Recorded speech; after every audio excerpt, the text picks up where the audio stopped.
Jewish Education in Media is pleased to present L'Chaim, a program that highlights the people, issues, and events of importance to the Jewish community. Now here is your host, Rabbi Mark Golub.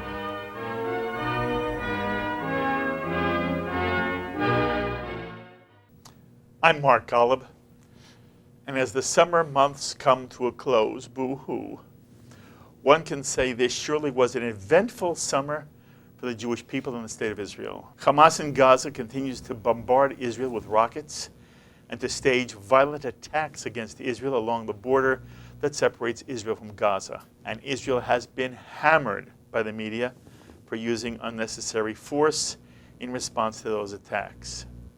Internally, a deal worked out at the Western Wall, which would have solidified an egalitarian section for men and women to pray together and for women to participate in all forms of Jewish prayer, including reading the Torah, fell apart when the Orthodox parties in Benjamin Netanyahu's coalition government threatened to bring the government down if the Prime Minister did not cancel the deal, which he did, to the fury of many in American Jewish leadership.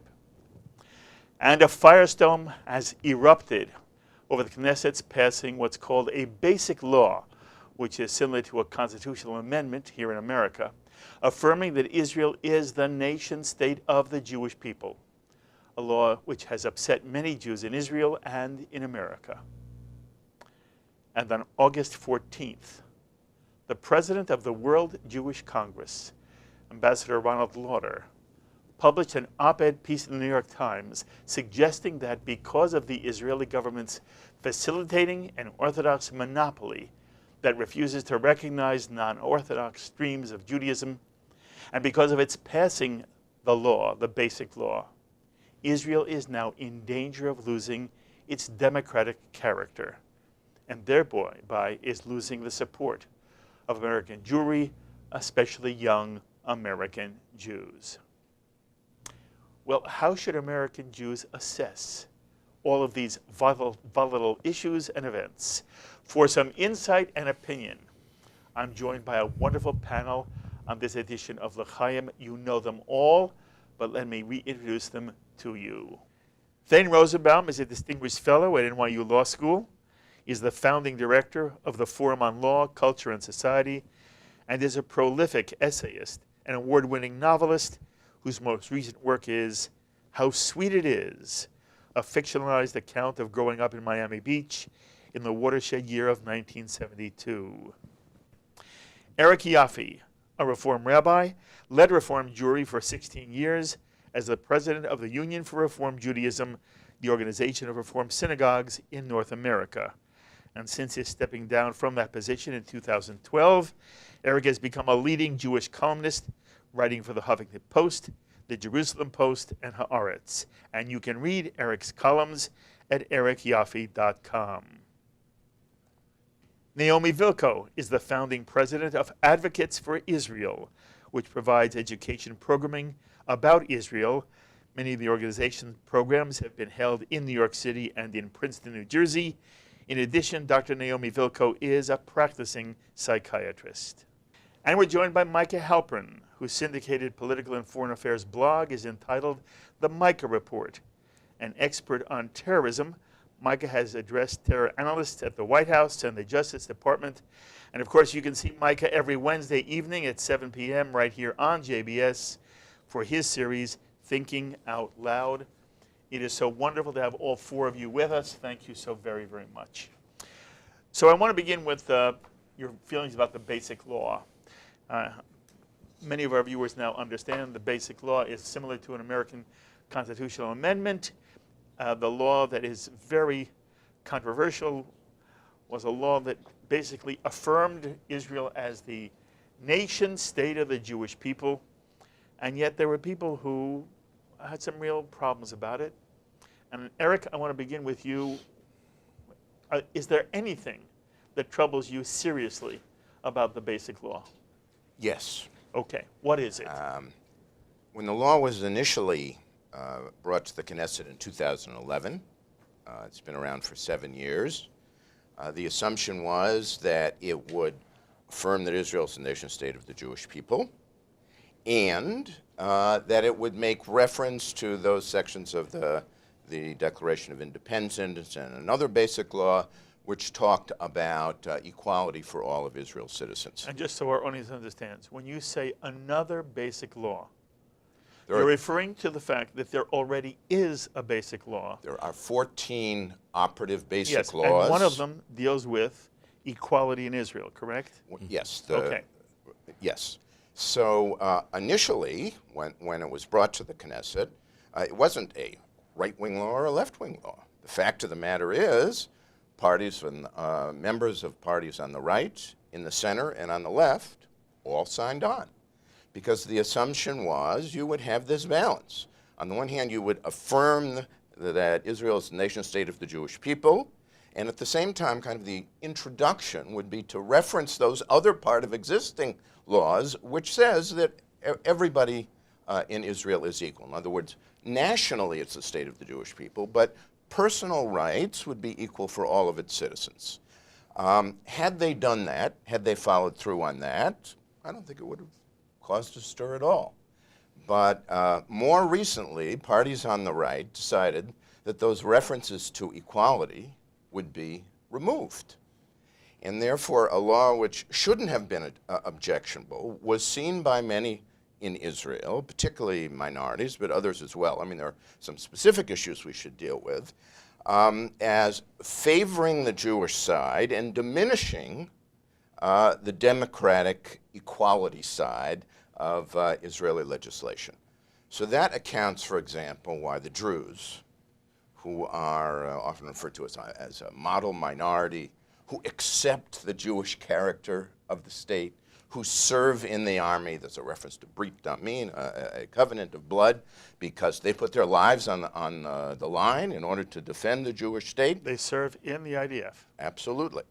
And they looked at this law and they said, well, it's one thing to say, again, it's a Jewish state. It's another thing to have a law which would seem to diminish my rights as an equal citizen of the Jewish state. And to give just one example, there were members of the Knesset, and I'll mention Ayelet Shaked, who was the justice minister, not a backbencher, the justice minister, who specifically said during the course of the arguments for this law, he said that the purpose here is to create a legal precedent so that the Supreme Court in the future will see this law as taking precedence over other laws, and we'll see the Jewish character of the state as taking precedence over issues of equality and democracy for all of its citizens. You're telling me that it was stated that way and that that's what the law is intended to do? No.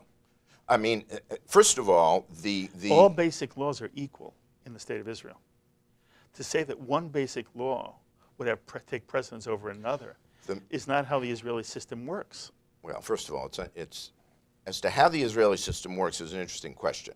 But here you would have a basic law affirming that Israel is the nation state of the Jewish people, something that I agree with, without any reference to democracy or equality, while in the Megillat Ha'atzmaut, in the Declaration of Independence, you have both.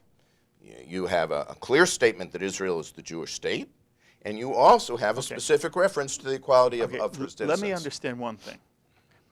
The Declaration of Independence has reference to the fact that there will be anybody who lives in Israel as an Israeli citizen will have full equality, and it lists the kind of rights, political and social. Yes, shivyon. It mentions shivyon, equality specifically. Exactly. Right. Going into this, the discussion of this bill, there already was a basic law that affirmed one piece of the Declaration of Independence. It affirmed the equality part. What had not yet been affirmed in basic law was the Jewish part. No, it's not Yes, true. yes. There are two basic laws, one passed in 1992 and one passed in 1994, which both specifically mention Israel as a Jewish and democratic state. Excuse me, this basic law was written because everyone understood there was no basic law that stated Israel is the nation state of the Jewish people. And I don't understand the argument Since I know there's a basic law that addresses the equality side of the Declaration of Independence, why can't there be standing next to it a basic law that affirms the Jewish character? And one more question, then you answer. You're not upset with anything in the law so far. You're upset with what wasn't added to the law. It's one thing to say, the law says things which I disagree with. That's not what you're saying. What seems to bother people is what they wished had been added. There are 2 or 3 specific sections, it seems to me, that should bother anybody. But as to, and we can come to those in a second if you want, as to the other point, why not have a clause? The initial notion was you'd have an opening sentence, and it would simply reference existing law and say that every citizen of Israel is entitled to equality before the law. Even right-wing commentators are suggesting that that should have been included. Okay. And my answer would be, and then I'm going to open it to everybody, that wasn't the purpose of this basic law, and the reality is what you want is already in a basic law. By the way, Sloan, let's put up Article 1 of the basic law because our viewers should see it. And then I've expressed myself. I'd love to hear what other people here say. The basic law, the first article says, the land of Israel is the historical homeland of the Jewish people in which the state of Israel was established. I don't think that's a controversial statement. Item B, the state of Israel is the national home of the Jewish people in which it fulfills its natural, cultural, religious, and historical right to self-determination. There's nothing controversial there. C, the right to exercise national self-determination in the state of Israel is unique to the Jewish people, meaning that in the state of Israel, it is the Jews who will establish a character of the state. Eric is now saying there should have been something like D or something even preceding A. And the answer seems to me to be that the basic law had a goal. The goal is extremely well expressed in Article 1. And I understand that you would have liked there to be something additional, but I don't know that's a reason to be upset with the law. Well, there's specifics that, again, we can talk to. We'll talk about them later. I want to talk about the history here. You have it wrong. In other words, in its initial version, it was simply assumed that the equality and democracy aspects would be included in the law, which was why initially it was presented by a Kadima member. You had members of Kadima and Yesh Atid and the Labor Party, all of who signed on because of the general agreement that was how the law was going to be initially construed. Here, you know what? There's a long history to how the Declaration of Independence was written, long history to how the Constitution was written. But the backroom fightings and all the things that happened before it was written, over time are irrelevant. It's what's written. And there's nothing here that's written that should upset any Yes, Jew. there are. Of course there are. We haven't talked about that We're talking yet. about one. Okay. What's your reaction to this? I would say a few things. First of all, it's true that the Basic Law might appear to us to look like an amendment to the Constitution.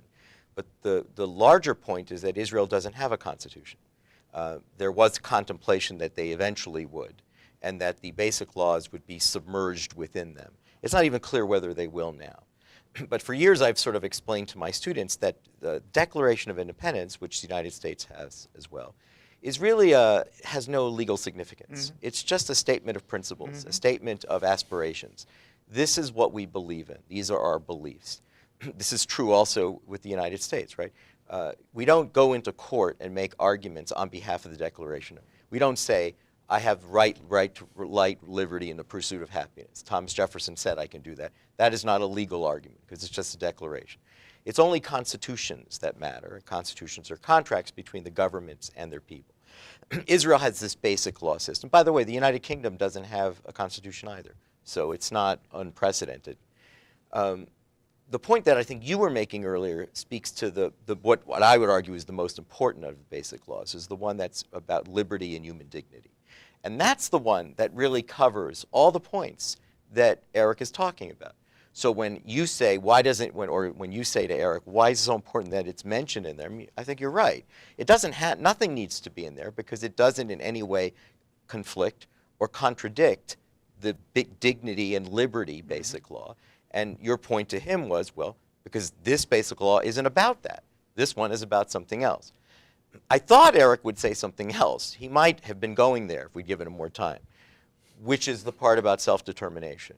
And there's even another piece about settlements, which is a separate point.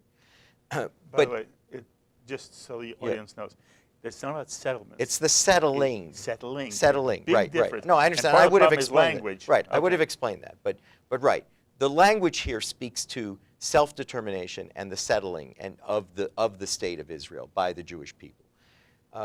Look, this goes back to the Balfour Declaration. I mean, this goes back to the League of Nations, the idea of encouraging Jewish settlements, not West Bank settlements, but the settling of this land, right, of this land, is something that is foundational back to the Balfour Declaration. The fact that it's upsetting people seems absurd to me because it was exactly what Israel was intended from its very origins. I do think that I would make Eric's point a little differently, which is to say that the basic law is really talking about symbols. It's talking about Hatikva, the national anthem. It's talking about the flag. It's talking about truly the Jewish character of the state. It is true that the Druze community is upset about this, and one should be concerned, because from Eric's point of view, all you needed to say is, notwithstanding everything in here, Israel is still a democratic nation. But your point is to say, well, that existed in the other basic laws. The principle of the Declaration of Independence, again, thematically, that this is a nation that provides for the social and political and cultural rights of all communities. Some of the things that we didn't mention were troubling to people. For instance, that Arabic in the Declaration of Independence let's take one was listed. We'll get to that. So I think that what I would say is the following. First of all, I would say, different from, certainly in contrast to what Eric said, I think that the language here is much more neutral than what the earlier version of the basic law looked like. Does the law bother you?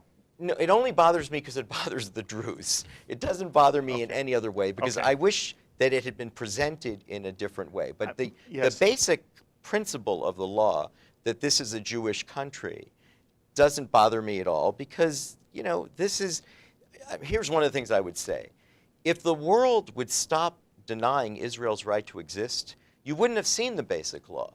If you let a country exist for 70 years, and you keep telling them that they're not a country, this is what you're going to get. This is not an essential basic law, but this is the kind of thing, and especially a conservative government in Israel, especially a country now. Israel is not from the 1960s and 50s. This is a country now that's listed, the eighth best economy in the world.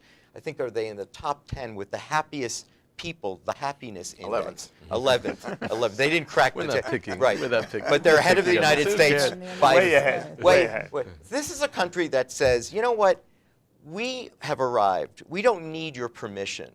And if you're not going to even acknowledge our right to exist, if this nonsense still happens, we're going to have to remind you of this, that in fact this is a Jewish homeland, that its purpose is to provide for the homeland for the Jews, that the settling of this country is about Jews, and that, guess what, just like there is no self-determination in the United States for Native Indian Americans, right? We don't provide self-determination for Hispanic Americans or Jewish Americans. There's no right to self-determination for Jewish Americans to say, we would like to have our own country within the United States. And we certainly don't even do it for the Native Indian Americans who, for God's sakes, deserve it, right? Instead, they're in a reservation. The Israelis are simply saying, when it comes to self-determination, it's about our self-determination. It's not about other minorities. That doesn't mean that we're not providing equal rights for all minorities throughout the society. Absolutely. It just simply says they don't have a right to self-determination. Meaning to create their own state. Yes. in this land. Right, just like in every other country, Okay. we may provide minority Okay. rights, but we don't provide them the rights of self-determination. I'm going to give you a chance to respond to Thane, but Micah, does this law bother you? Not in the least.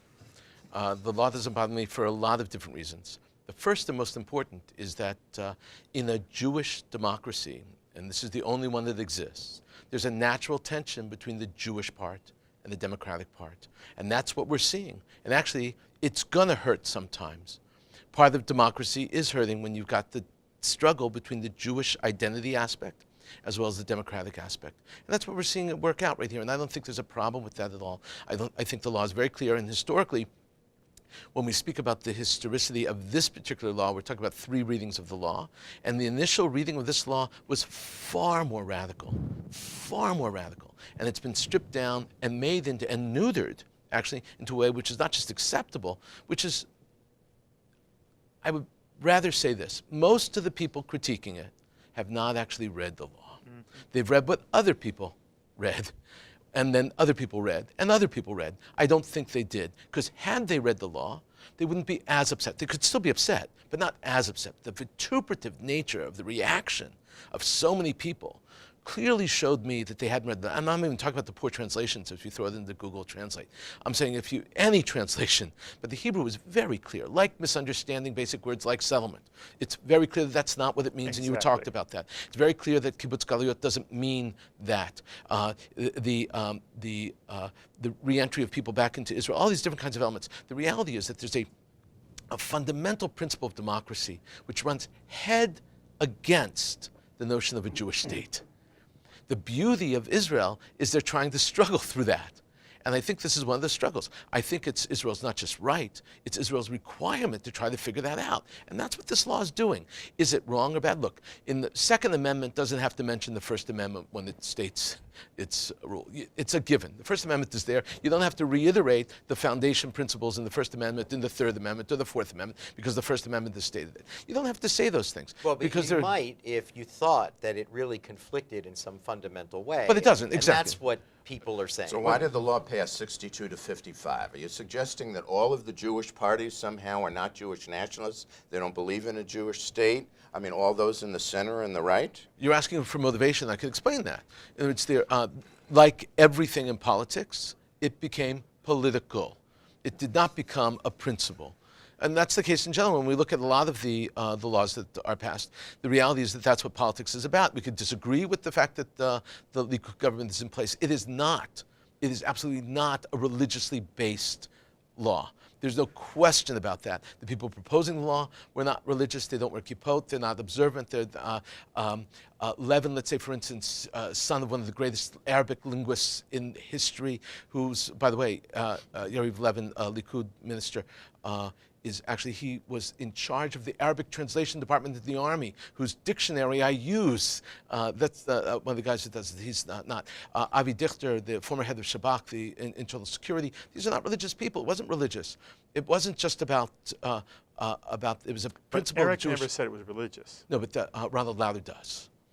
No. The principles are that a few Orthodox We don't parties get to can't. Lauder. That's a different issue. That's a different issue. He said it's not a religious question at all. This law has nothing to do with religion. You're suggesting that the Jewish parties in the center and the left, purely for political reasons, voted against a law that affirms that Israel is the nation state of the Jewish people only because they were thinking of their own political welfare and for no other reason at all. The opposite. I would say because they were attacking the political standing and status of another party. I'm suggesting, again, one phrase at the beginning, acknowledging equality for all of Israel's citizens would have been sufficient for this to be I want to say embraced.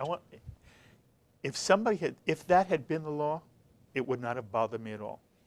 If your sentence was there, it would not bother me at all. And by the way, incidentally, when it came to the language, this basic law does go out of its way to talk about Arabic. So just a minute. So if it had been there, it would not have bothered me at all. But it doesn't bother me that it's not there. And I could see somebody saying, I wish it were there. But saying, I wish it were there, is different than saying, oh my God. But Yoav Hendel is a conservative columnist for Yediot Achronot. Very good, kind of moderate, a sensible guy. His column this week was very interesting. He talked about the Druze. He said, Yeah. I can't get my arms around this. Oh, wait, I believe that. They are so loyal, and they are so committed, and they are so much a part. And he talked about the Druze fighters in his army I'm with unit. you on this. Just And a minute. who- Just who show wrote- me. who- Just who Read wrote it to again. him. I would say show read the the law JBS again. Show the Read the law JBS again. audience. Yeah. What is in the basic law that should bother a Druze? What's in it? Don't tell me what's not in it. Tell me what's in. Tell me anything it says. Which, if you're a Druze, if you're a Muslim, if you're a Christian, Well, you're not. Show me one thing that would bother you. Arabic. By the What way, about it? It doesn't- Arabic. It Why would says that will be bo- why that determined- bother you? It's given a special status. By the way, do you understand that prior to this basic law, it didn't have a special status? 1922, the mandatory government gave Arabic status I'm as an sorry. official government, It's not- as in- official in language. the state of Israel. Oh, that was Arabic pre-state, is obviously. in the state of Israel, and most American Jews don't understand this. In the state of Israel, there's only one state language. It's Hebrew. Moshe. Every sign, street sign, has four languages. Right. It has Well, English. It has Hebrew, Arabic, And English, and now Russian. And what this law did, and by the way, Israelis have come on JBS to make this point. This law did the exact opposite from what it's being criticized for. It took one language, not English, not Russian, only Arabic, and said, although Hebrew is the state language, Arabic has a special status. And will be which- determined by other which laws, by the no way. basic law ever gave before. This does not minimize the Have you heard importance of of Moshe Arabic. Aarons? You know who Moshe Aarons is. But wait, Moshe Aarons writes for Haaretz. For the last 3 months, virtually every column he has written, Moshe Aarons is first of all, a man of great integrity. Also, Are you saying we can't disagree with Moshe Aarons? No, I'm not, but I'm saying we have to listen to him. He's a ferociously right-wing person, generally speaking, on his approach to most foreign policy issues, a man of the right. And he said again and again, language, he said, speaks to the heart. It's a visceral issue. Don't rationalize it. If you do this with Arabic, you are going to infuriate the Arab population of Israel for no reason. There's absolutely nothing that mandates this, that requires us to serve our interest. Don't do it, he said, because it's going to end up hurting the state of Israel. I want to suggest he was right. Okay. You've been so patient. Yeah. What's your So- reaction to this whole discussion? So this morning I spoke to our friend Ambassador Deni Ayalon from Israel, because having read a lot of articles with different points of view, I wanted to hear from someone there. And he said to me that he gave some of the history, how things get passed in Israel. And he said that the situation, the Druze are upset. They've protested peacefully. They have not called for the elimination of the Jewish state of Israel as the Arab members of the Knesset have in their protest. So he said that something has to be done for them to make them feel better, and that he felt that that was fixable. Other than that, basically, he's not in the Knesset now. He's more like a commentator. He said that he thought that this got passed now because of all the BDS from within and without, and the terrible reporting about this summer, which you'll get to later, about the attacks from Gaza. And people feel insecure, and they want to, and of course the worldwide anti-Semitism increasing exponentially, so they want to make sure that there is a Jewish country to live in and to go to. Does the basic law bother you? No. This is the way I look at things. You could say women's brains are different than men's brains. Having taught medicine for 40 years, I could say that's definitely true. Women have changed medicine. From the big picture, I have a lot of non-Jewish friends, religious and not, all types of religions, including Muslim. And the ones that care about Israel and the future of the Jewish people feel, and the future of and the safety of America, feel that us arguing about these things just gives ammunition to the anti-Semites.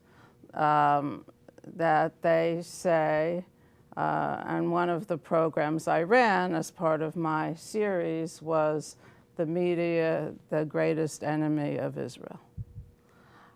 This has been going on in the media, and you always should do what Bernard Lewis was able to do, which was read things in Arabic and in their original, because a translation is never the same, right? Hear what people are thinking. So some of my friends do this for a profession. They monitor the media. Example would be Memory and Palestinian Media Watch. And the threat against Israel now, the greatest threat is really delegitimization. So I feel that if the Israelis felt that this law, whereas I admit not being an attorney and not being a scholar in Jewish history may have its imperfections, I think as Zionists we need to look at the big picture. And if the Israelis felt it necessary to pass this law, I feel we should support it. We might talk privately about how it could be better or what to do about the situation with the Druze and the other Arab minorities that also serve in the military now, and Christians who serve, but I wouldn't give it the global criticism that Ronald Lauder did. Look, the people that are rejecting the bill, the numbers that Eric are talking about in the Knesset, their perspective is it wasn't necessary. I mean, that's really one of the arguments, that if you look at all of the other basic laws, this is the one that seems to have already been captured in the Declaration of Independence, that it's sort of already there. The focus on equality, the plural... Well, you explained very well that there's a difference That's right. between the Declaration of Independence Yes, that's right. and a law. That's right. But I'm just saying that that's their argument. Their argument is to say, this is a poke in the eye. This is a provocative act. And I said, well, there's a reason for that, because you keep denying the existence of a Jewish state. But there are people who would say, well, look, because Mark, it took them 15 basic laws to do the thing that seems most obvious, which is to say, this is a Jewish country. Its intention is for the self-determination of the Jewish people, and its intention is to provide settlement of the Jewish people in this land, their historic homeland. You would think that was Basic Law 1. It wasn't Basic Law 1 for a lot of reasons. One of the reasons was because they thought they were going to draft a constitution that would have set that in the preamble of the Constitution. Think about how we're structured, right? If you think you're going to write a constitution, that would have been your first paragraph. They just, honestly, they never got around to it. They, at some point in the early 1960s, they came close and they abandoned the project. So at this point, they said, look, we've waited all this time. Let's finally turn it into a basic law. And those who oppose it say, you know, we are clearly a democratic country. We fully respect the rule of law and equality for all and religious liberty for all. And in order to enhance social cohesion, right, in the spirit of this is a country that has Christians and Muslims and Jews and different communities, this will only alienate people. Now, in this case, it alienated the Druze. And you can see this is, I mean, you heard what you asked me. What do you think? It bothers me only because it bothers the Druze. That's the only reason it bothers me. I agree with you entirely that on its face, the language is neutral, and Micah said the same thing. It's just that the Druze, and you could say, well, the Druze are misreading it, right? When you said before, you said, well, show me what the Druze are upset about it. I don't know. All I know is I think that they responded viscerally to say, why did you do this? Why did you have to make the statement, such a declaratory statement, that this is a Jewish country, as if we didn't know it before? We already knew it. We accepted it. And so why did you have to? Okay. I'll say it again. I have a feeling it had more to do with the discussion that was around the bill than anything in the bill.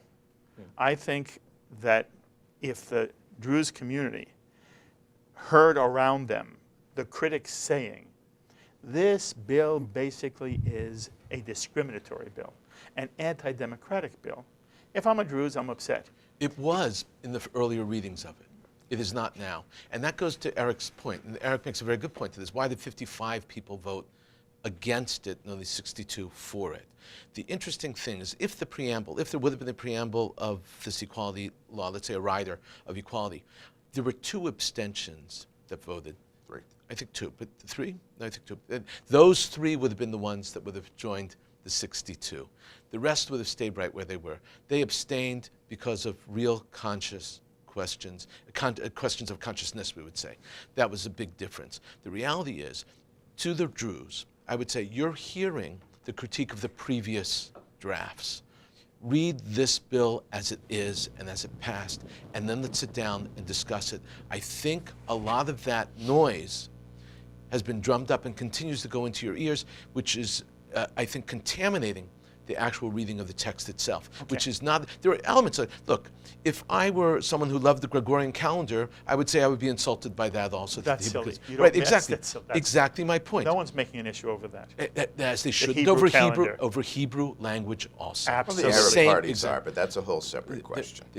My point is, it's exactly the Yes, but same as the Hebrew there- language as the Hebrew calendar. It's exactly the same. Yes. So you grabbed onto the inaneness of the argument. The Hebrew is, and it says within the text, this will be resolved by other laws. Hebrew is the language, and the status of others will be resolved by other laws. By the way, let's put Article 4 up on the screen for people to see. It says, the state's language is Hebrew. The Arabic language has a special status in the state. Regulating the use of Arabic in state institutions or by them will be set in law. This clause does not harm the status given to the Arabic language before this law came into effect. My point is, and I want to make sure the audience understands also, Eric's in a very tricky position because at the moment, Eric is the only one who is really upset by this, and we have a lot more to discuss. We'll see if Eric remains the only one upset by this, that, or the other thing.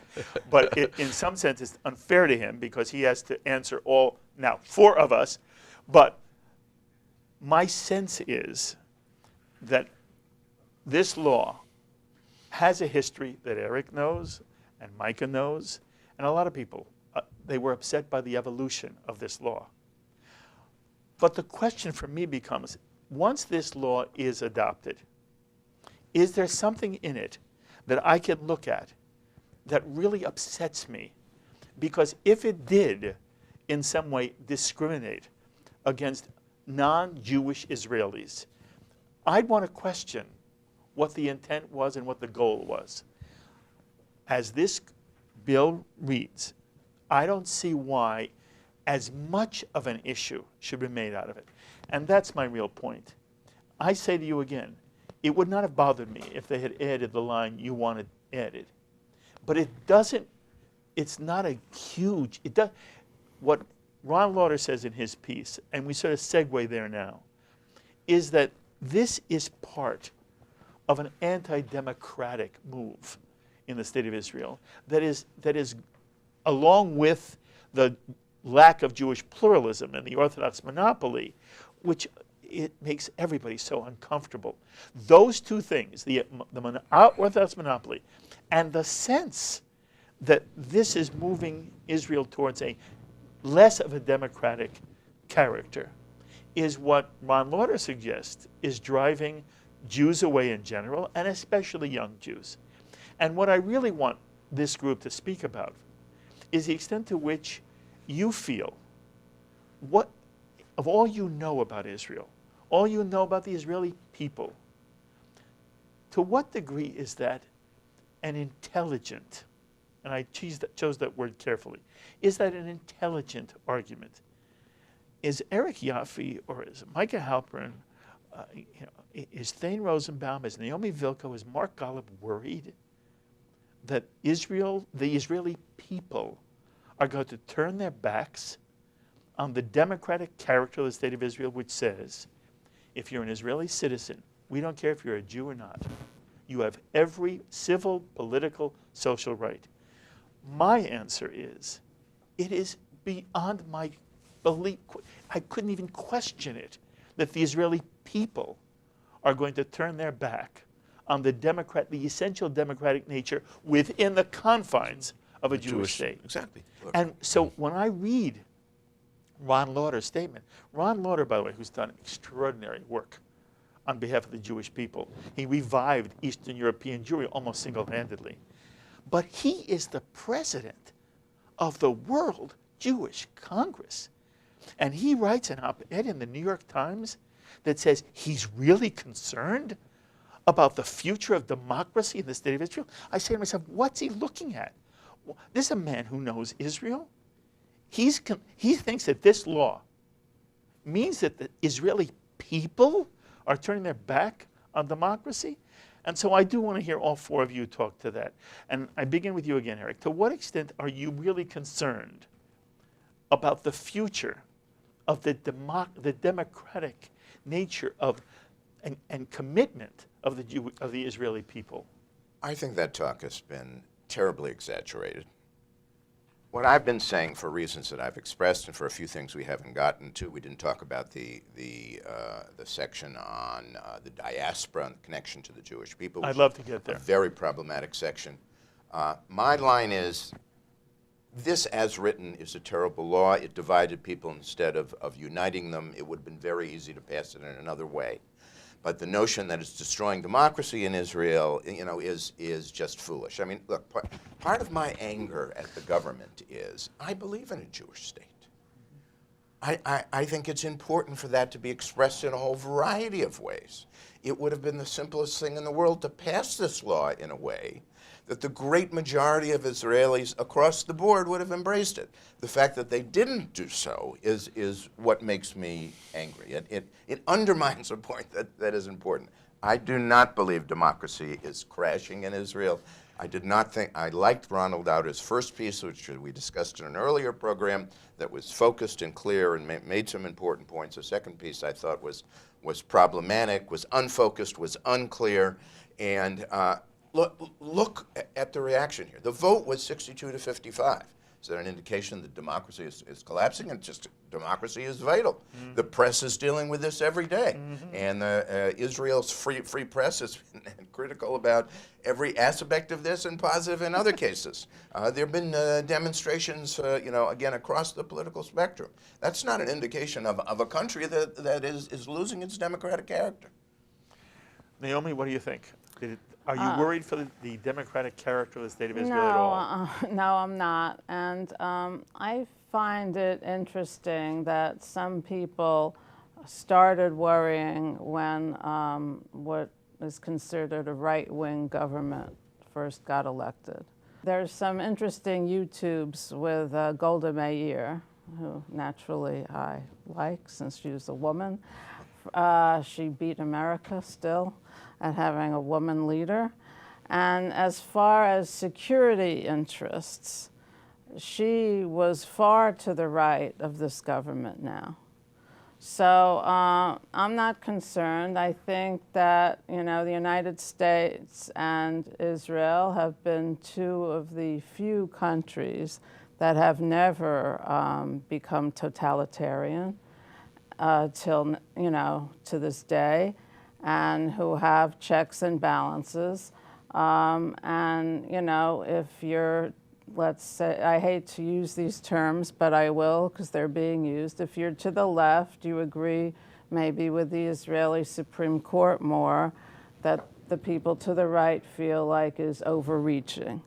So in Israel, I don't live there. I feel very much, and I appreciate the fact that you brought in the happiness scale. I feel that the leadership, and especially someone who leads the World Jewish Congress, as anti-Semitism is skyrocketing around the world, to focus on this is very strange to me. And I think that again, that we should look at the big picture. That I feel that Jews in America were happier and there were more engaged Jews, at least in the conservative movement that I grew up in, when Israel was celebrated and children didn't hear all this criticism. It was just like, wonderful, we have our own country finally, we have to support them, write letters there. And as Israel got more secure from our point of view, which, I mean, you can hardly fit Israel on the map of the country, surrounded by terrorist regimes, I think the leadership of the American Jewish community has embraced critical thinking, which people say creates wonderful lawyers. I would only want Thane to defend me, but our traditions of second guessing and critical thinking. But I don't think it has helped us in the diaspora to focus this way. We may come back to that in a little bit later. You said something to me at one point, I remember it was off camera, on camera, that you feel that part of the reaction of American Jews to the Netanyahu government is in some way a function of how they feel about the Trump administration. Yes. And that at the moment, if it looks to be anyway on the far right, one is ready to, It's tantamount to fascism. yes, That we actually impulsively, reflexively, we see this around the world, right? I We're agree. seeing right-wing governments around Western Europe, and we see thuggishness often attached to some of that. And I do think that the Netanyahu government, that and the fact that Netanyahu and Obama, couldn't spend 5 minutes together, and there does seem to be a chumminess between Trump and Netanyahu. We know that the decision to move America's capital to Jerusalem has resulted in overwhelming love, oddly. I think they're renaming the train station for Donald Trump. So, they're not focused on Donald Trump's tweets. They're not really focused on his boorishness. They're focused on the fact that this is the first leader that stepped in and said, you're entitled to have your capital wherever you want it to be. And this doesn't prejudice the rights of Arabs in East Jerusalem. Well, if this is your capital, we're going to accept and embrace that. And for them, that's all they needed to hear. But it did create a kind of symbiotic connection between these two conservative governments, the Trump government, the Netanyahu government. And I think we are living in an era, sometimes it's justifiable, in Poland for sure, in Hungary for sure, and in certain elements, and even in much more Western democracy, where we're seeing something that looks more like extremism and fascism. And I do think that you're hearing this in the connection, perhaps in the spirit of of the times, of the way we treat Trump, that you're hearing this about this government. Look, elections have consequences. And the one thing that keep in mind is Israel's a democracy. And if this is Israel's decision, this is where they are, and it's a parliamentary system, so they need coalition partners. But this is not Egypt, right? I mean, this is the thing we forget. We speak so casually about it. No, when the Israelis are tired of Netanyahu, if the left of center parties could get their act together, if they can actually produce a platform that would be responsive to the needs and desires of people, you would see a very different government. That's the difference between Israel and every other Arab and Muslim country anywhere near them. It's a liberal democracy. This is the main reason why we should be supporting Israel, because they're the only free society anywhere on that block. Mm-hmm. Any comment? The first thing I'd have to say is that there are red flags that are popping up in Israel with regard to the challenge of democracy. And it's not this. It's not this law at all. And it really is and has something to do with a certain insecurity that the ruling party has with regard to criticism, which is very similar in that way, paralleling to American leadership's criticism, dealing with criticism of the press. I think that the interrogation of Peter Beinart recently at the airport was a classic example. Mistake though it may have been, is a classic example of that. I think that the government... Explain what that was, in case some... The Israeli government actually has a list of people based on the law that they passed recently. That What is the law? It's important people understand the law. That people who advocate against Israel publicly, I'm trying to be as broad as possible, advocate against Israel publicly... And support BDS. And support BDS, and work on that behalf, not just write about it or speak about it, but work on that behalf, can be prevented from entering Israel. How do you feel about that law? Okay, so I think that that law is pushing the elements of democracy for people in Israel. For people outside of Israel, I think they have the perfect right to say, you can't come in. Well, Peter Beinart falls in the second category. Exactly. However, what it he is, is... by the way, you raised the issue, and when I heard it, it really bothered me. When more was explained to me, well, it still bothers me. It bothers me far less. Because the reality is Peter Beinart has, and I happen to, by the way, Peter Beinart, I like him. He's been on JBS many times. I think he's a committed Jew. I think he loves Israel. His kids go to Heschel. They have Israeli flags in their bedroom. Okay.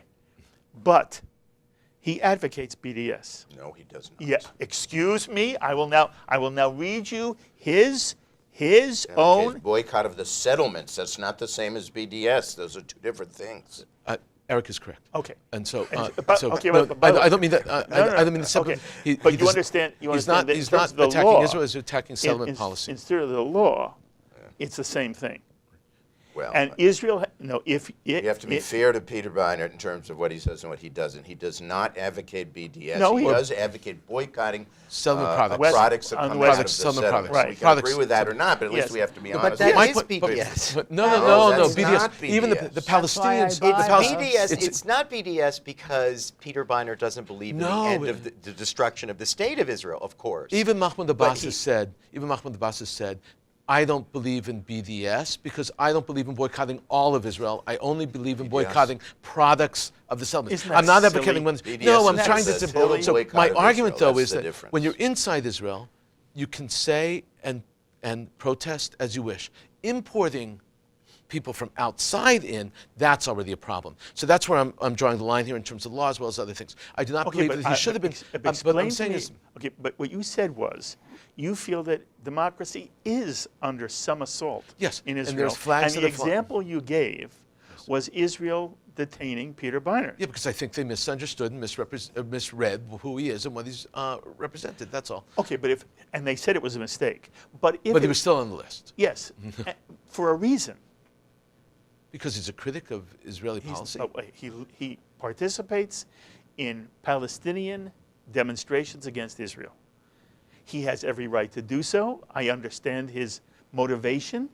But from the state of Israel's perspective, that is someone who is engaged in activities harmful to the state of Israel. If Israel then says, we don't want Peter Beinart here, or we want to talk to him, although, again, I don't like it, it doesn't upset me to the point of my saying, you know what, democracy in Israel is in jeopardy. No. I don't believe that I said red flags first. You put me in the position of defending Peter Beinart, which I don't want to do. However, you brought it up. I know I did it as a flag about its democracy. I do want to say, just because Palestinians protest does not necessarily mean that they're anti-Israel. They're protesting certain protest of any group within Israel is an acceptable principle. Violence is not. This is not in Israel. This is on the West Bank. Okay. And the Palestinians and the Palestinian Authority and the Palestinians on the West Bank, to the extent to which there is no counter-movement to the entrenched government, is supporting the destruction of the state of Israel. If I'll say this again, I happen to know Peter Beinart. I like Peter Beinart. I think he likes me. If he were here, I would say to him, Peter, you have no business participating in Palestinian demonstrations, protests against the existence of the state of Israel. That's the point I was making. Yes. And that's what they're protesting. And that's what the law says. And that's what the law says. And therefore, although I don't like it, because you don't need to stop Peter Beinart. At the same time, I don't say to myself now, oh my goodness, democracy in Israel is falling apart. And you use that as an example, and I feel you're wrong. Okay. What I've been saying, and what I'm trying to say here, is that Israel is creating laws and rules and being very upset by critique within Israel, also not just from without. From without Israel, they're entitled to say, don't come in, which would say that there's a lot of people who are critiquing Israel that will not be permitted in. From the inside, though, they're also extremely upset by the critique of the government, especially out of journals like Haaretz. They are very upset by the critique of Haaretz, and we're seeing clampdown. We're seeing these kinds of things. Tell me what we're seeing. We're seeing, let's say, for instance, expressions about the media, calling them evil, just like we're seeing here in the United States. That does nothing to democracy. Sure it does. No, it does not. And incidentally, you don't remember what the Obama administration did to journalists here in America, and it's never talked about. Trump has a big mouth. Obama took legal action against Fox reporters.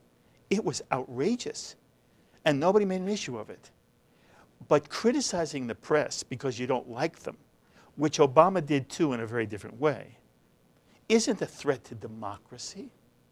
Nobody's suggesting there should be no free speech in Israel. So the government, by the way, Haaretz is off the charts. Yeah, there really isn't anything in the United States. And by the way, Eric like writes that for here. Haaretz, and I love what Eric writes. But Haaretz is off the charts. And any government that says, you know what, this paper is off the charts, that doesn't Not threat your to articles. democracy. You should read an editorial in the Times of Israel by David Horowitz, who was their editor. I don't know if he's ever been on this show. He has. I like him very much. He's a centrist guy, Absolutely. certainly, and sometimes even more to the right than that. And he uses Micah's language, so saying that no, democracy is not about to disappear. We shouldn't exaggerate. But there are a number of warning signals that I'm taking note of. I'm an Israeli. That's what I'm I'm saying. taking note of this. If we're not careful, this kind of thing could get out of hand. He mentioned not only Beinart, he mentioned, because it's not only Beinart. The fact is there are a whole range of people who have been detained, some of which have absolutely nothing to do with the PLO. There was a philanthropist because he had some literature in his luggage. So I'd like to make a comment about this. With detaining people, this law that was passed, I feel it has to be refined a little bit. But its purpose. But its purpose is to save the Jewish state. And I'm not going to argue. I don't feel that that's a threat to Israel's democracy. Okay, I want to come back to what you're saying, and I want you to understand why I react. I hear from bright, intelligent, sensitive, caring Jews all the time that they're concerned that democracy is under assault in America because they just hate Donald Trump. They detest Donald Trump. And they see him, they see his presidency as a threat to American democracy. And I feel that some of the same thing then is said about Israel.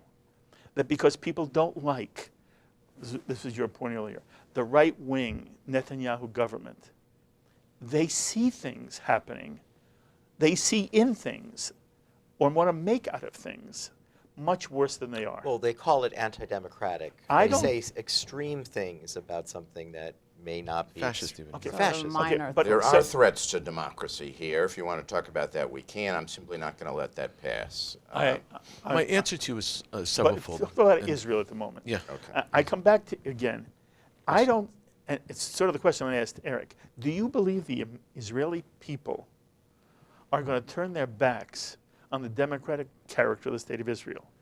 And it's not about whether a government says critical things about the media. And Eric's point was very well taken. The media in Israel is wholly robust. It's not afraid of anybody. It's certainly not afraid of Netanyahu. So the right-wing government can criticize Haaretz all it wants. Haaretz isn't going anywhere. And it's not going to stop saying everything it says. So there's no threat to Haaretz from the Netanyahu government. So I want to come back to your statement.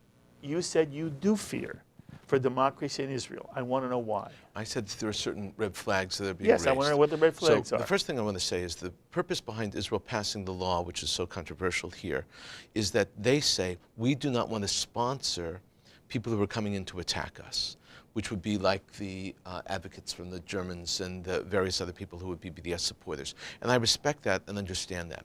Internal dissent is acceptable, external dissent is not. That's critical. The other element that I think is important with regard to just the whole storyline is to recognize that Netanyahu himself is not just elected. This week called for new elections if, let's say for instance, the conscription bill does not pass. Because he knows full well that if elections take place as soon as possible, which would be in February, he would once again win. He is still the overwhelming plurality in Israel. And he knows what other parties, he's polling constantly, what other parties would gain.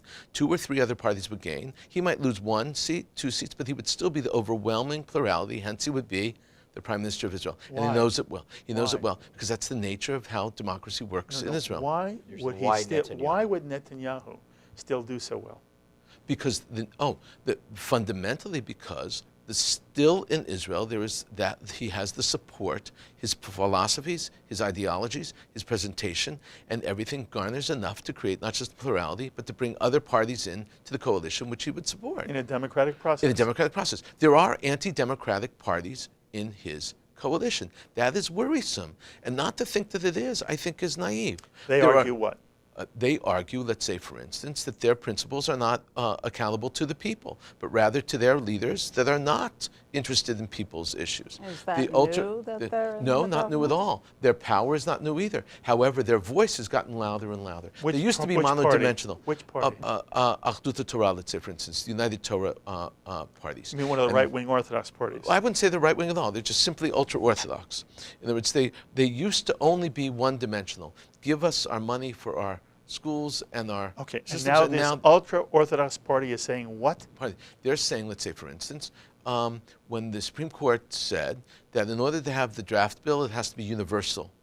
And right now, the compromise is that the ultra-Orthodox draft numbers are going to come down further and further and further, and the rabbis of the ultra-Orthodox parties do not want any drafts at all. Micah, is that undemocratic? Not sharing the burden democratically is undemocratic, yes. And when did that start? Well, it begins with the Khatam Sofer. 1948. Yeah, it begins in 1948. Yeah. You're suggesting there are red flags new. You've now pointed to a problem which, from your perspective, is a problem that has existed since 1948. It's gotten That's much not, worse. It's gotten much worse. I'm sorry. Equal. It's have a lot the of same. burden. It's the same issue. Equal And, burden is incidentally, what's good is In that there are more Israelis who are upset by it now. 1948, there were 400 yeshiva students Doesn't who matter. didn't serve. It doesn't. Today, there are 50,000. And what about in 67 and 73 and 85 and 89 and 93? This number has been growing forever, and the same It's rule has dividing applied. Israel. And It's what's dividing in- Israel. what's in- Divisive It's and dividing and Israel. what's in- deeply distressing. Yes, but it's not as if there's something new anti-democratic here. To the contrary, what we see is the average Israeli, for the first time, cares.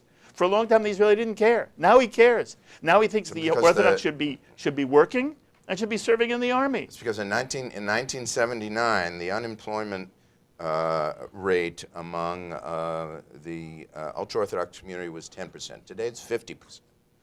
So, in other words, they care now because It's a things time keep bomb. getting worse Exactly. and worse. Exactly. You have a community of 800,000 to 1 million people, and The burden and is half of the uneven. males aren't Yeah, working. I'm The only burden saying is this is uneven. not new. This is not a new red flag. It's a Give- worsening problem, and But it's therefore, the same red Created by flag. Ben Give me Gurion. another red flag. Well, I mean, that's those are the major Well, questions, and so of all the and there's things to be worried about.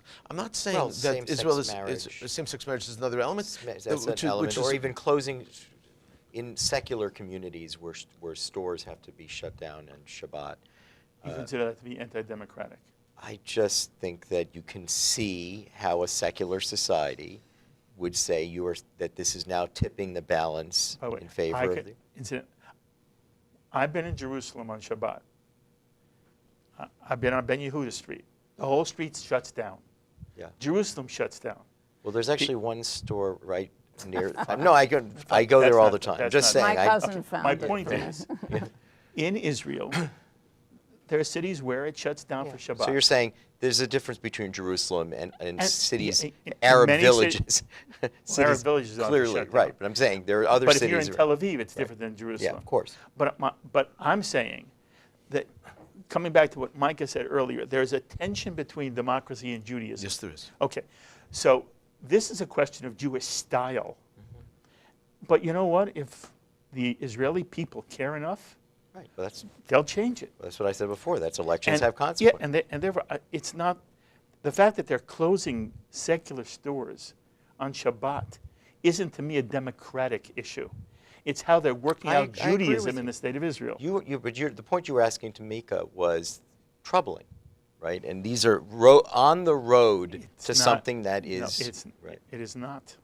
I'm not It's- sure I see it, frankly, as a democratic issue either. And, Right. and Right. I mean, I'm somebody who feels very, very Yes. strongly about this. But I do think it's an issue that is profoundly dividing Israeli society.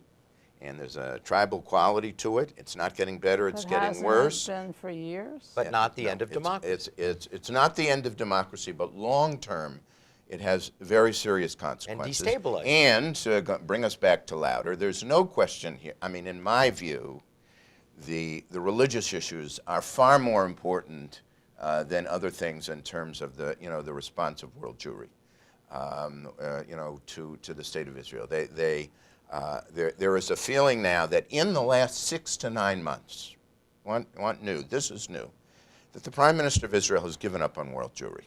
He has stopped feeling that what they think about religious concerns is important to him and important to the state. By the way, the Basic Law has a lot to do with that too. And the Basic Law also enters It's all the also same enters thing. They're into saying that. that's why I said before we have our own state, we have our own economy, and we're going to do what's in our best I mean, interest. the- And we're not the- worried about how you feel about it. The Basic Law, the state shall act to preserve the cultural, historical. which paragraph? 6. So let's put paragraph 6 up for people to see what Eric is referring to. This is paragraph 6 of the Basic Law.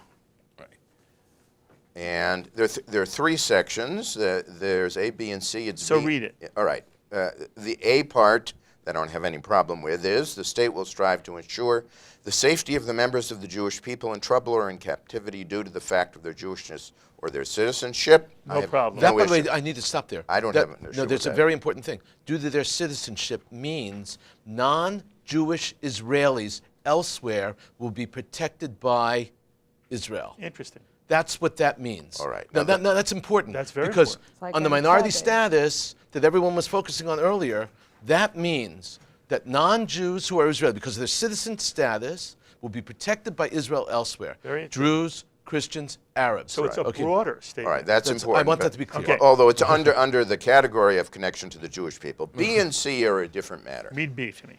The state shall act within the diaspora to strengthen the affinity between the state and members of the Jewish people. What's wrong with that? Because initially, this was intended to talk about the responsibility and the reciprocal nature of the bonds between Israel and the diaspora. But because the Orthodox were afraid that that wording might be misused by the Supreme Court to suggest that how the diaspora looked upon matters of Jewish tradition and Jewish law should be taken into account, they said the state of Israel should be concerned with Judaism and Jewish tradition only in the diaspora, but not in Israel. So in other words, the state is going to worry about what's happening in Montreal, but it's not going to worry about the state of Judaism in Tel Aviv. That, by the way, is And the state the- of Judaism, not the state of Jewishness. Shall preserve the And cultural, some historical, and religious religious heritage heritage of the of Jewish Jewish people people. among Jews in the No, diaspora.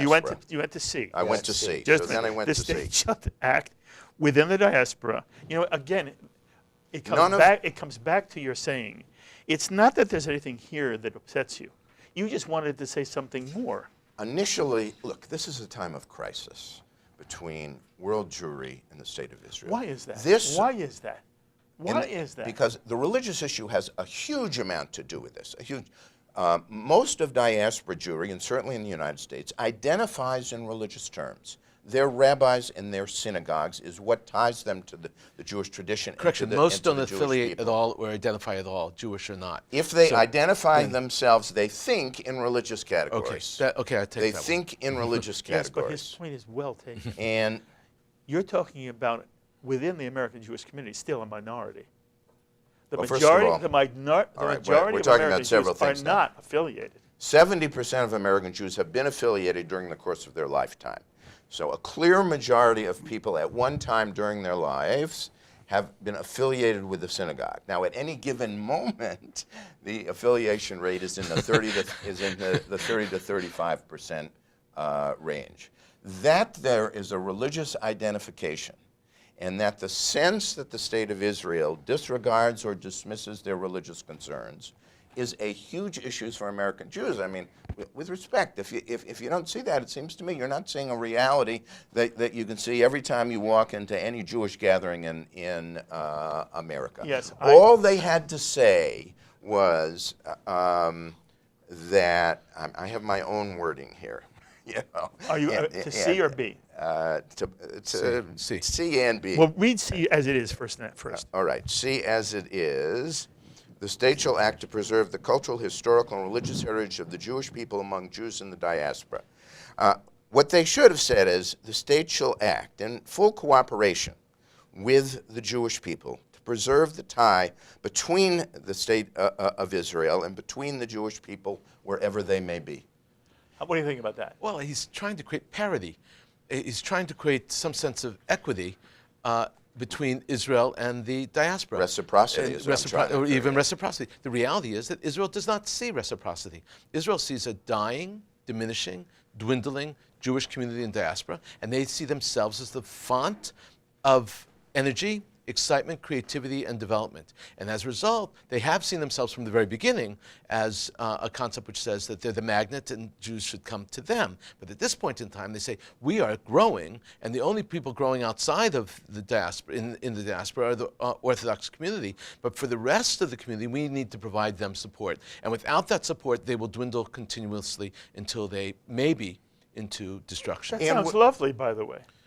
So that's their point of view. And I think That that's sounds lovely. Oh, no, it sounds terrible. I mean, basically, the end is, and we don't really care much what they say to us, because they're That's not written here. because they're a shrinking, dwindling community. But- I mean, Well words, good words, well chosen. But it's not said here. That's not said But here. the point is, again, this started as a statement of the reciprocal responsibility and obligation and sense of unity that exists among the Jewish people throughout the world.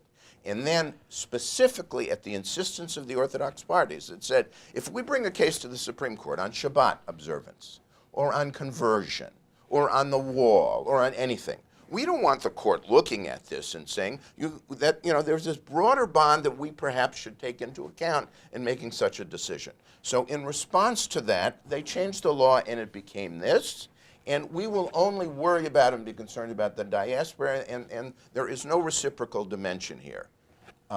There's no legal aspect. There's nothing in this law that can be brought before, can be argued before any court at any time. There's nothing here that can be brought. You can't say it can't happen. There is no case that will be brought to any court in Israel which will say Israel has the ability or the right or challenged by the diaspora jury as to whether or not they should influence them in one way or the other. This is not a law that can be Don't you think used that a as law on the prosecution. nation state of the Jewish people, when it was written, perhaps should have been something that the leadership of Israel discussed with Jewish leaders around the world and said, look, this is what we're trying to do. What's your input here? What's your thought here?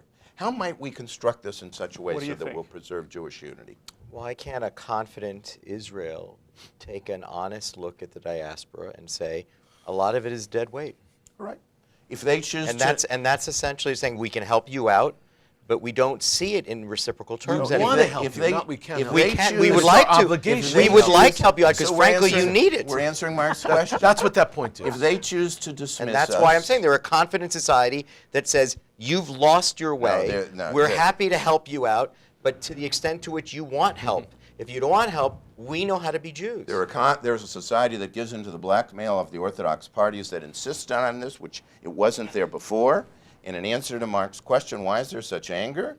Because, for the reasons that we've heard, if you're going to be dismissed, and if the message is, you know, you're really not important, we don't see you as having a future, that is not the kind of thing that inspires commitment, enthusiasm, and so forth of the sort that we want young Jews to have and all Jews to have for the state of Israel. Okay. You can't right. have it both ways. Could I just Yes. make a comment? So I believe in personal responsibility. So right now, as a physician, if I thought Thane needed to stop smoking, drinking, and eating, and he did not do that, I would be docked. That's a point of view of a, I guess, paternalistic, socialistic state. That's the state of medicine now, in reality. I think that we have to take responsibility for ourselves, and that Israel has enough to deal with itself. I did not go there and pick up a gun. I was going to, and I was afraid, okay, to defend our people. So I think that my opinion is not very flattering to the two rabbis here. But I think that the rabbinic leadership should not have abandoned Israel. I've spoken to Mark about this before. I don't know that much about the history of the Reform movement. I know that even Orthodox and especially conservative leaders have abandoned Israel over time. And maybe it's a psychological thing that when we felt that Israel needed us, we would be there. And now that Israel is in its adolescence and young adulthood, after all, it's only 70 years, you know, and we keep criticizing everything they do, like disproportionate force, which I know you'll get to later. I think maybe they feel they're not going to cater to us anymore. I want to suggest to you the reason why people are angry.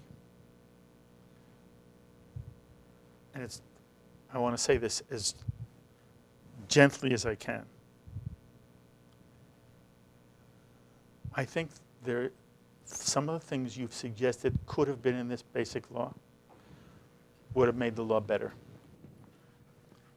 But as I read the law here, there's no reason for any American Jewish leader, rabbi, organizational head, or the president of the World Jewish Congress to suggest to American Jewry that this is somehow Israel giving the finger to American Jewish life. That this?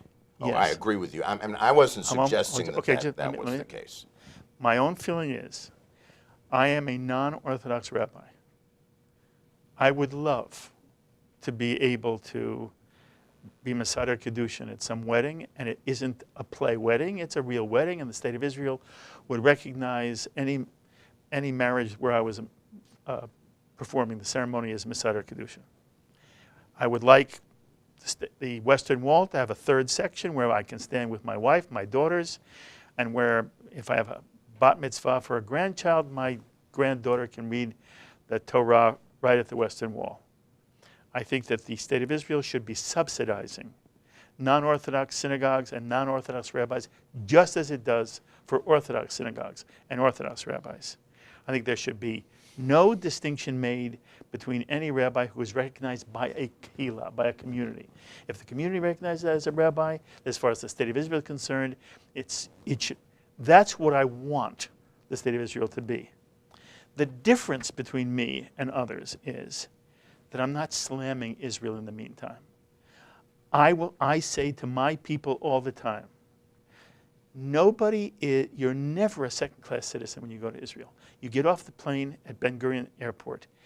Unless you go to the Western Wall and want to stand with your wife, you will never run across a discriminatory person, an instance in which you're made to feel uncomfortable. There are Reform synagogues you can go to. There are Masorti synagogues you can go to. There are Reconstructionist synagogues you can go to. Go to Modi'in, one of the greatest Reform synagogues in the state of Israel. you can have a wonderful experience as a non-Orthodox Jew, loving the state of Israel and everything about it. Philosophically, the movement should fight the establishment. But what I want Rick Jacobs, Julie Schoenfeld, Eric Yoffie, and Ron Lauder to say all the time is, although we're not there yet, this should never make you feel alienated from, or distanced from, or suggest that you should no longer support Israel, either with your money or with your political support. Nothing Israel does merits that. And my last point is, we want Israel to be a Jewish and democratic state. No one has been more eloquent about that than you over the years here on JBS. Well, you know what? When it comes to religion and Judaism, it's a function of Israeli democracy. If the Israeli people ever really got what Jewish pluralism is and what it could mean for them, whether it's an American-style pluralism or an Israeli indigenous pluralism, things would change. And from my perspective, that's the challenge for Rick Jacob and Julie Schoenfeld and Eric Yoffie and Wernick and Lauder and anybody who's uncomfortable with the fact that non-Orthodox Judaism is not embraced the way Orthodoxy has become the official state religion. But it's got to come from the Israeli people. I respect Israeli democracy. What I want to do is lobby the Israeli people. And I believe over time we are making progress. But what hurts me, it hurts me, is when a Ron Lauder or any leader of American Jewry doesn't say to a Jew who complains, understand the context. Israel is fabulous. If you go there, you'll have a wonderful time. You'll never feel uncomfortable. Meanwhile, we'll work to change things. But you shouldn't diminish your donations. You shouldn't be less committed in Washington. And you should certainly not be a less committed Jew. None of the people that you mentioned have, in my humble opinion, been irresponsible. Look, my line is... I don't hear them saying what I just said. My line is very... Do you hear... Excuse me. Do you hear them saying what I just said? Generally speaking. No, you don't. My line is very clear. Our support for Israel is unconditional. You made that clear. Unconditional, but not uncritical. Correct. It is unconditional, but not uncritical. But how about writing in the New York Times? And yes, the issue is where the criticism is, but go ahead. And so that's the balance. Part of the difficulty that I have, and that I don't think you appreciate, I don't know if you've heard of the Jewish People Policy Institute. It's a think tank set up initially by the Jewish Agency. Now it's independent. It's headed by Stuart Eisenstadt and Dennis Ross, pillars of the American Jewish establishment. Every year it gives a report to the entire cabinet and the prime minister. And you should read the report. You should read the report. Because, it talks very honestly. And the thrust of, I don't want to put words in their mouth. People have to read the words for themselves. What's different in the last 18 months is a certain tone of contempt coming out of the government of Israel that has not been part of our history and that I acknowledge is difficult to deal with. It doesn't change my view. Okay. Support is unconditional. Okay. So you support is unconditional. So nothing I said you would disagree with. I would not disagree with anything that you said, but I want you to appreciate the wall was important for the same reason that the nation-state law was important. It was a symbolic act. Of course. The specifics, nobody cares that much. But it was a symbolic act.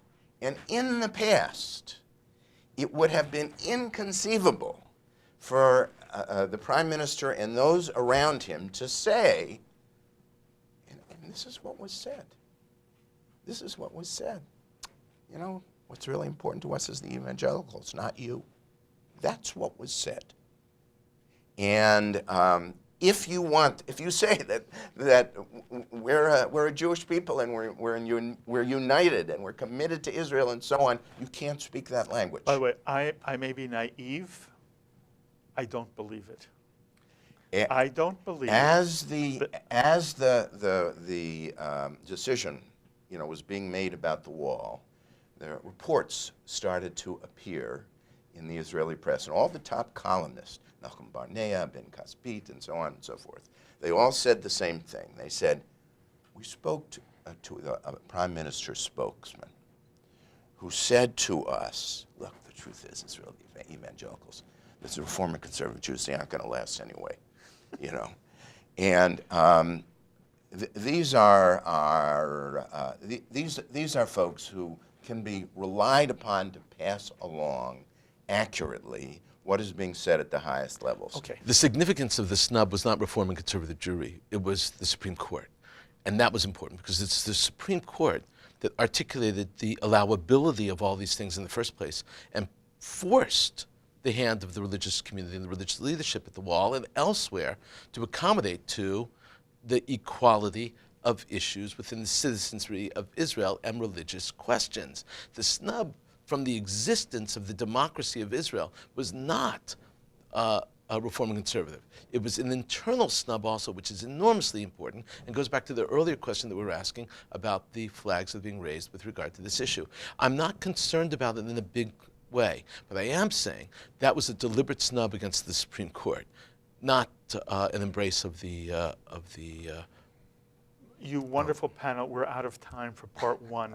I could go on and on and on and on, and as you've said, there are a lot of issues still for us to address. How do you know? But my thanks to Thane, Naomi, Eric, and Micah. You're all wonderful. And again, I've said this before, where do you hear this kind of interchange? And I hope you appreciate both the insight and the wisdom you've heard from all four panelists. As always, I invite you to be in touch with me with any thoughts or comments you may have to any ideas expressed on this edition of L'Chaim. Please email me, write me, post on our Facebook page, or tweet me. I look forward to hearing from many of you. Next time, part two with this same panel. Don't miss it. Until the next time, I'm Mark Golub. L'Chaim, my friends, to life.